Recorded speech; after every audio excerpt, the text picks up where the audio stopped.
Mesdames et Messieurs les ministres et secrétaires d'État, Mesdames et Messieurs les ambassadeurs et tout corps diplomatique confondus, Mesdames et Messieurs les présidents des organisations patronales, des organisations des commerçants, des chambres consulaires et chambres des métiers, Mesdames et Messieurs les directeurs généraux, directeurs nationaux et chefs de service, Mesdames et Messieurs les représentants des partenaires financiers et sociaux, Mesdames et Messieurs les représentants des autorités religieuses et coutumières, Mesdames et Messieurs les représentants des partis politiques et de la société civile, chers invités, je crois que nos talentueux artistes qui viennent de présenter ont pratiquement résumé la journée qui nous réunit aujourd'hui.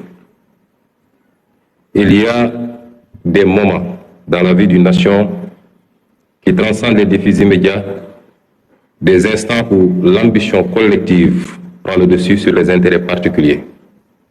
Aujourd'hui en est un. Excellence, Monsieur le Président de la République, Mesdames et Messieurs, ce qui nous réunit aujourd'hui, la vision 2050 pour le Sénégal, est l'aboutissement d'un long combat qui a pris sa source il y a un peu plus de 10 ans, dans le refus de la malgouvernance, de l'injustice et de l'arbitraire au sein de l'administration. Il s'est transformé ensuite en un projet politique solide, ambitieux et progressivement porteur d'espoir. Les Sénégalais l'ont plébiscité le 24 mars 2024 par le choix net porté sur le président Bassirou Diomaye Diakhar Faye à la magistrature suprême. Si nous nous sommes opposés avec résilience pendant tant d'années, c'est que, en patriotes convaincus, nous étions conscients et inquiets des ravages, des mauvais choix, des mauvaises pratiques de nos élites gouvernantes depuis l'indépendance sur notre pays. Au moment du bilan, le constat est celui d'une économie marquée par des décennies de dépendance et de mauvaise gouvernance, où les opportunités pour la jeunesse, les femmes et les entreprises locales ont souvent été sacrifiées au profit d'intérêts personnels.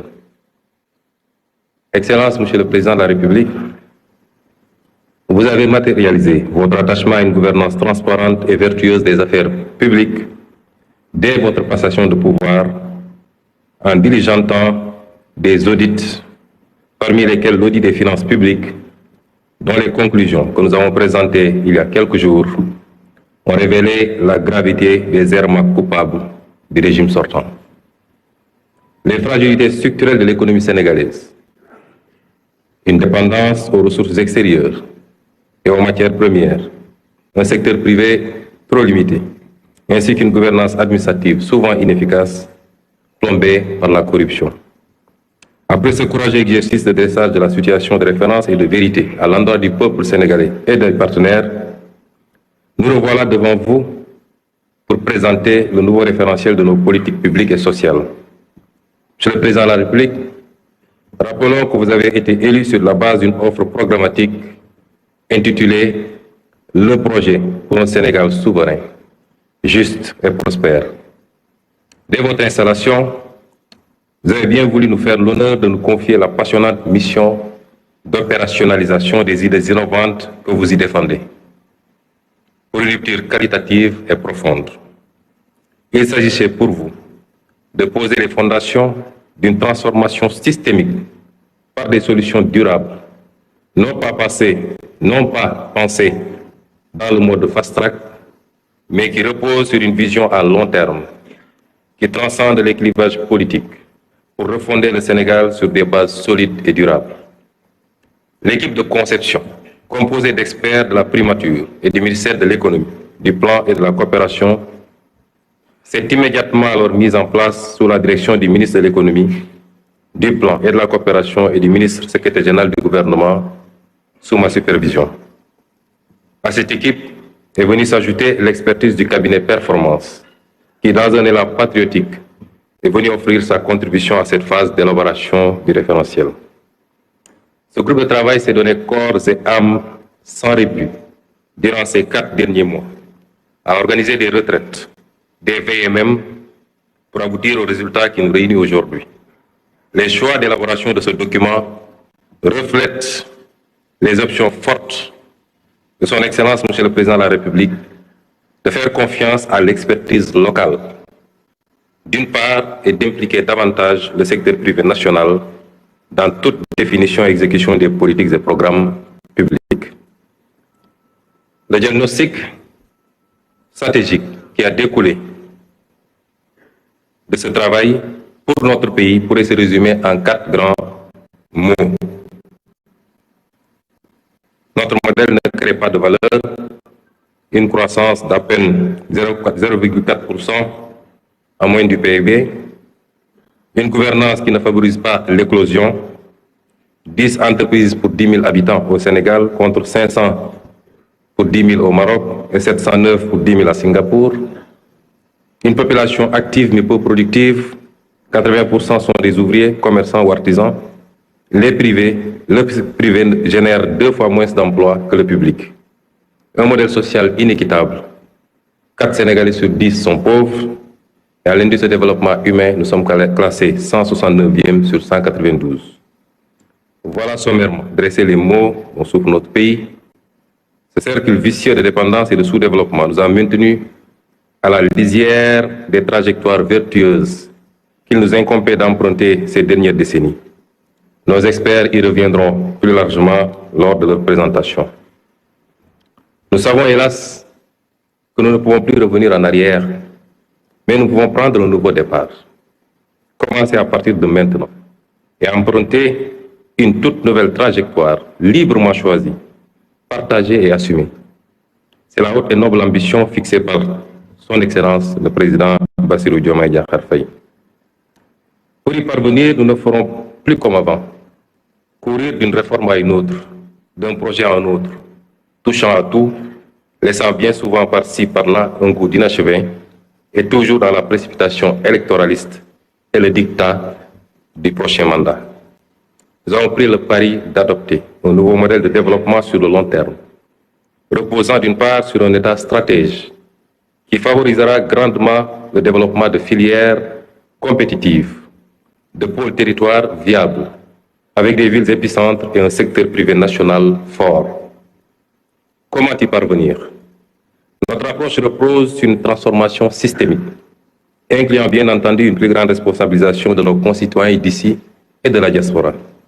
À l'instar des économies qui ont décollé, nous développerons quelques solides moteurs de croissance sur lesquels nous appuierons pour créer une économie compétitive, gage d'un Sénégal souverain, juste et prospère. Nous l'illustrons en vous présentant l'arbre qui symbolise et synthétise notre vision 2050. Voici le baobab, emblème national.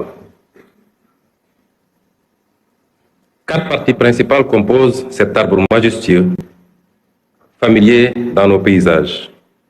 Des racines, un tronc, des branches et des fruits. Voilà, mesdames et messieurs, les 4 axes stratégiques de l'agenda national de transformation du Sénégal. Notre baobab repose sur de solides racines qui représentent la bonne gouvernance et l'engagement africain.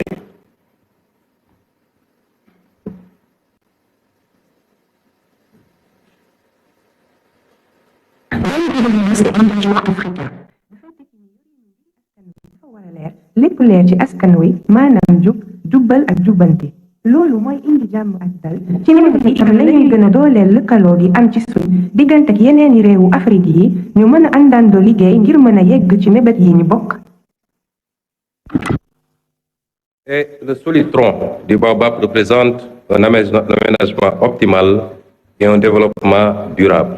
Aménagement et développement durable mooy fexe ñu mën a seddale tabax yi ak service yi ci diwaan yépp su ko defee gox bu nekk mën a yokk ci anam wu dëppoo ak liñ bëbët dafay ànd ak tabax dëkk yu méngoo ak sunuy bëgg-bëggu ëllëg ci jamono jooju faaw ñu aar xeewali jaww ji ngir ñu bañ a jeex boole ci defar dëkk yu mën a dëppoo ak bëgg-bëggu tey te bañ a sànk ëllëg.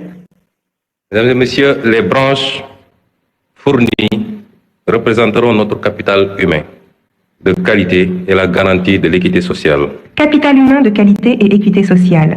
Manam gëna sukkali njàng ak tàggat ngir jox askan wi xam-xam bu am njariñ ba noppi ñu gëna yamale askan wi ku nekk mën a am paj ak kaaraange bu ko weesoo ñu fexe ba kenn bañ a des ginnaaw ci yokkuteeg réew mi.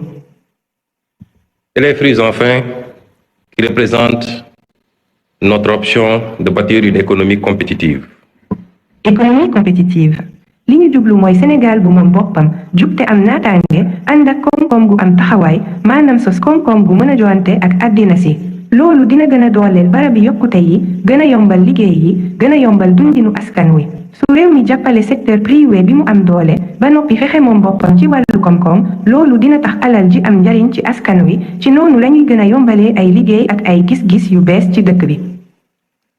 Chacun de ces axes qui vous sera détaillé tout à l'heure constitue un pilier sur lequel on pourra s'appuyer pour arriver à un Sénégal souverain, juste et prospère. La nouvelle stratégie de développement pour les 25 prochaines années, grâce au scénario de rupture que nous proposons, devrait donc conduire à terme à récolter les fruits de notre baobab.